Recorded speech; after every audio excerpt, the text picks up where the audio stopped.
And now let's talk about actually how to create those advertising campaigns.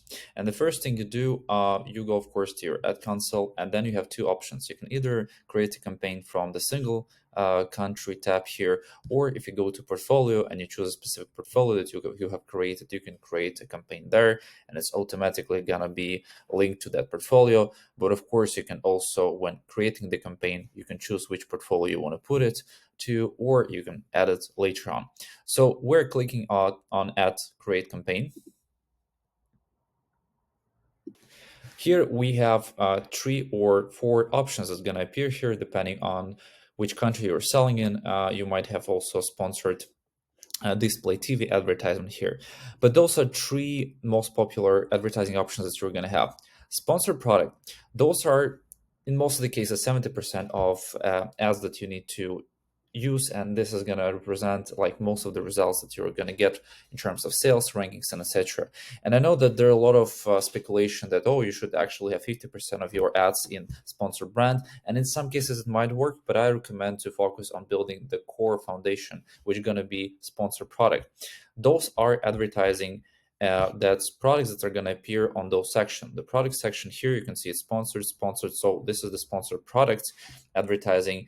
Also, they are going to appear on different detail pages. So let's say we want to advertise under this product. So we can have an advertisement here. We can have it also here on this section. So all of this is sponsored product. Sponsored brand stands for the advertisement where we are actually having option not to only advertise the product but the whole brand, so people can click your own brand store page. So this is going to appear as the first module here. This is going to appear on the first search page. You can see this module where it's a pure protein brand sponsored advertisement here. So I can click, and here in most of the cases I will of course go to the product page, but I can also visit the whole brand itself. And so then I can first learn about the brand itself, about their portfolio, and etc. So the sponsored brand also has an option to run video advertisement. And this is how it's going to look like. So you can have a video where you actually advertise the product. You can also choose to advertise the whole brand store. And this one is also launched from sponsored brand campaigns. And sponsored display, it's an example of this campaign. So in most of the cases here, you're not paying for clicks, you're paying for impressions. And those type of ads, they are launched from sponsored display tab here. There's also some options for retargeting, etc. But again, we're gonna walk through all of those options. But first, sponsored products. On this page, you can create your first manual or automatic campaigns, and I will first show you how to create auto campaign. So what you do here, again, you are inserting the product name or ASIN that you want to advertise. And in most of the cases, again, I would recommend you to advertise only one variation, one product, so it's easy for the budget allocation perspective. There might be some situations where you might test two or three variations, but as building a foundation, if you don't have like thousands of SKUs, you can start just with one ASIN that you're inserting here. Then you scroll down and you'll have two options. You can either create automatic campaign or manual. If you want to create auto campaign, which means that you are allowing Amazon to determine where to show your products for which ones targets, then you're allowing Amazon to do so. Of course, later you can add negative keyword lists, you can change some of the bidding and etc. But automatic campaigns are quite important now, and Amazon becomes more and more efficient when it comes to spending your money also for some automatic campaigns compared to what happened 5 years ago. So definitely it's important from two perspectives. The first is that you might research on different opportunities for your manual targeting, so you can harvest the data from automatic campaigns, later inserting this to the manual. But also automatic campaigns, sometimes they're even performing better than manual campaigns for some cases and some keywords. So you might have the same keyword in automatic campaign that is performing for you on the manual, but on automatic somehow it performs better. You never know, you have to learn, so you have to test automatic campaigns first as well. We choose automatic targeting here, then bidding system. So here, as I mentioned before in this course, I would definitely recommend you to create 4 different OT campaigns. So we create a campaign for each targeting group separately. So we create one for close match, which was a bit here. Then we launch this campaign. Then we go back and we create lose match. We disable others. Then we do substitutes, complements.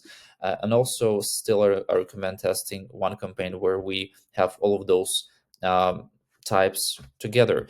And it really depends on how many products you're advertising, what's your strategy, but you can play around with those. But definitely launching OT campaigns for each of those targeting groups separately might be beneficial, because then you can easily control, let's say if lose match is not working for you, you just simply disable this campaign, or you just maybe want to put a smaller budget so it's not affecting other targeting groups. But let's say if all of those are in one campaign that has daily budget of 20 euros, it would be difficult for you to, let's say, saying that, okay, I want to just spend 5 euros on this one. You cannot do this if all of them are in one campaign. You can only adjust bits. But then if you create separate campaigns for each of the targeting groups, then you can easily choose how much money you spend and what's the bidding, so it's not affecting other campaigns. Negative keyword targeting. In most of the cases, it's actually super beneficial to collect a list of negative keywords, the keywords that you know will not convert for you, the brands you know exactly don't want to show for. This is more advanced thing, and I would not recommend you to put a lot of negatives, because I think that customers won't like it. So this is something to discuss more in details, but definitely I would recommend first to look into the data that Amazon is giving you when you start running campaigns, and then you see how many clicks you generated, what were the sales, and then you can start working on negative keywords. But if you're an advanced seller, if you want to dig into this more kind of in-depth, then definitely creating a negative keyword list, this is something that can save you a lot of money and help you in the beginning to be even more efficient with advertising. So later on, again, we can also put negative product targeting, the products you don't want to show for here. And so after you have chosen your targeting group, you have a product that you're going to advertise. Then you scroll down and you will see 3 different bidding strategies that you can choose from. I would recommend to actually use down only dynamic bids for OT campaigns. So you are either spending what you're bidding, like they just, let's say your bid is $1. So Amazon is gonna either spend $1 or 80 cents or less if they see this potential. So in the beginning, better to have down only. In some strategies, fixed bid might be very beneficial, but it's mostly for manual campaigns where you want to rank, so you know exactly expectation of how much you want to spend, and then it's easy to calculate what is the budget you need to allocate to get certain amount of sales for the keywords. So in OT campaigns, down only, if you really want to be aggressive, you can try up and down. This might be actually a good fit for some time if you're creating campaigns but you're not generating impressions, because a lot of competitors are bidding, the bids are quite high. Amazon is not precise on showing you what is the exact bid that you need to put there in order to get impressions and clicks. So if you are not getting any traffic, you might consider up and down, and then Amazon will see if they have an opportunity to raise your bid, so you start getting at least some clicks. You can also adjust bids by placement.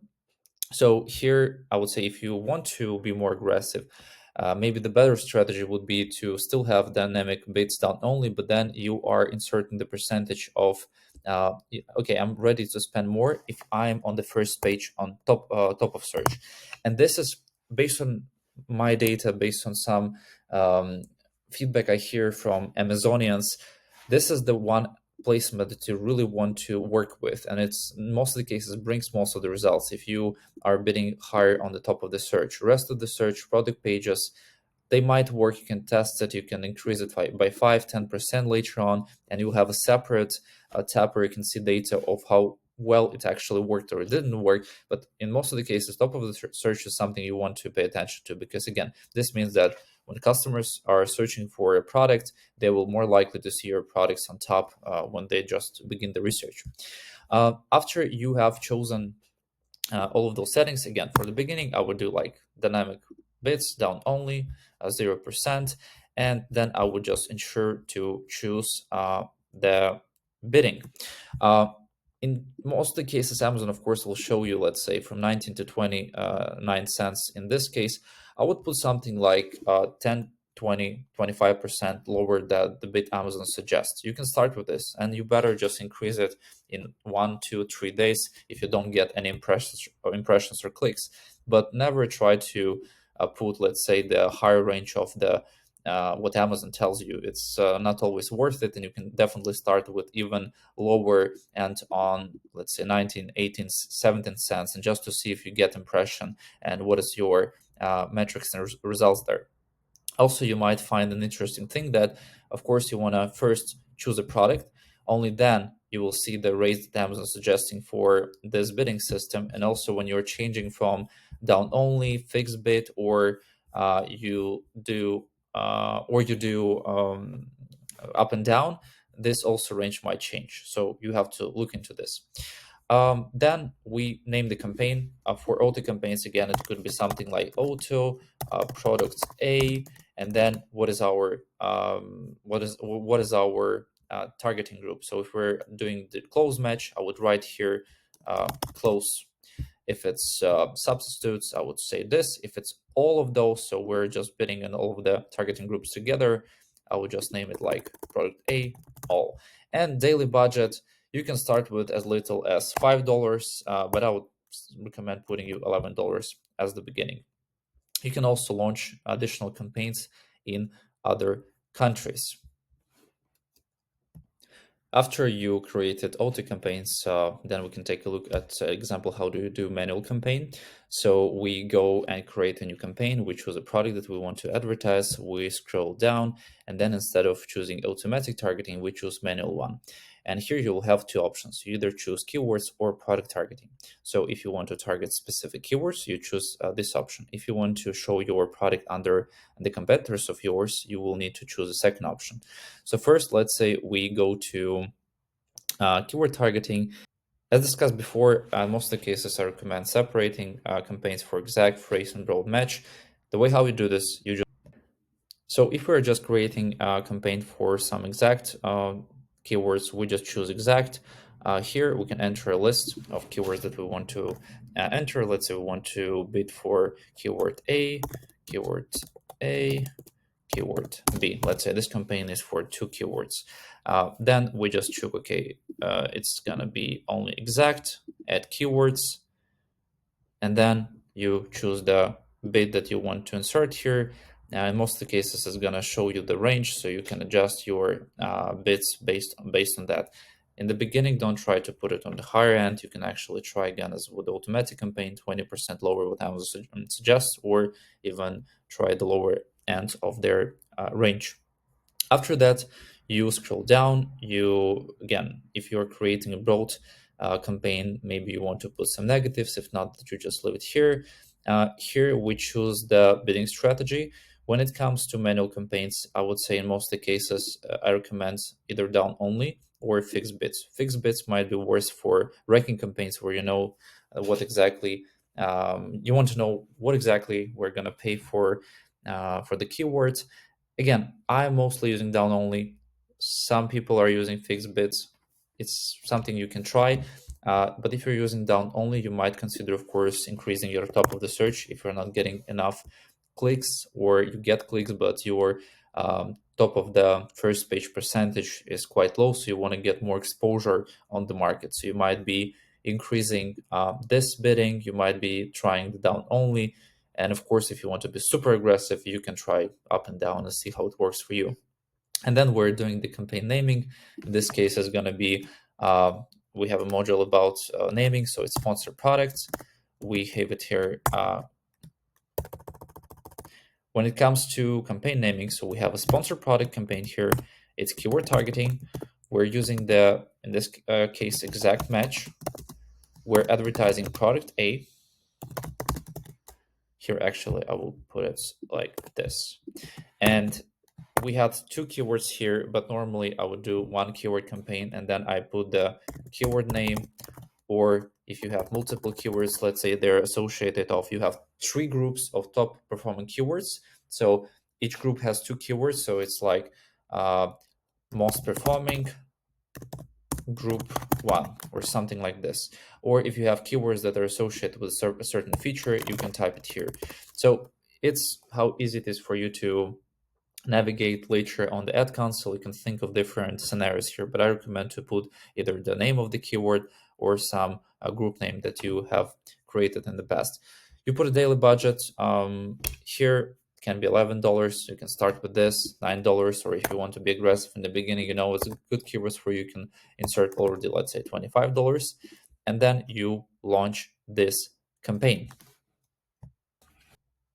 If we're choosing product targeting, the first option we'll see here is category that is associated with your product. Amazon offers you to put your ad there, and then it's going to show you your product. It's going to show under all the different competitors associated with this category, all the keywords. So it's kind of auto campaign within product targeting. You can also try it. But if you already have a list of products you want to run your advertising under, then you go to individual products, entry list, and then you put exact filter, which means that you're only gonna appear under the ASINs you're inserting here, and you're not allowing Amazon to expand the search. They might actually do more like broad as a try to find products that are associated. But again, here we're doing manual campaign. We want to have the power of control.